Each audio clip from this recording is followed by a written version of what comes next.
প্রেমিক হতে হবে এমন যারা হক্কানি ওলি আল্লাহ, হক্কানি পীর মাশায়েখ। তাদের কাছে এখন দেখেন না, তাদের কারণে হক্কানি ওলি আল্লাহগণের বদনাম হয়। কাদের কারণে? যারা পীরের নাম দিয়ে ভণ্ডামি করে, জোরে বলে ঠিক কিনা?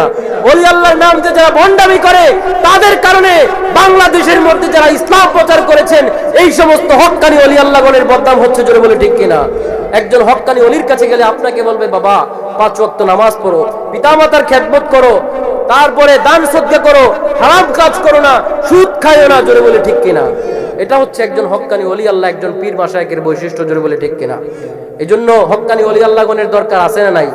কিন্তু যারা ওলিদের বিরুদ্ধে কথা বলে ঢালাও ভাবে, আল্লাহ পাক তাদের ব্যাপারে কি ঘোষণা দিলেন? আল্লাহ পাক বলছেন, তাদের জন্য আমি যুদ্ধ ঘোষণা দিলাম, জোরে বলি না নাউজুবিল্লাহ। এই জন্য এমন কোন বাক্য উচ্চারণ করা যাবে না, এমন কোন কথা উচ্চারণ করা যাবে না যেটা নবীর সম্মানকে খাটো করে।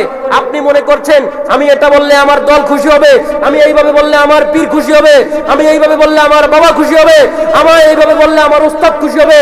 যে কে খুশি হলো না হলো সেই দিকে দেখার দরকার নাই। আল্লাহর নবী যদি খুশি হয়, এটাই আমাদের জন্য যথেষ্ট, জোরে বলি ঠিক কিনা? এই জন্য আল্লাহ রাব্বুল আলামিন আমাদের সকলকে সেই নবীকে জানের চাইতে বেশি ভালোবাসার তৌফিক দান করুক। সকলে বলি না আল্লাহুম্মা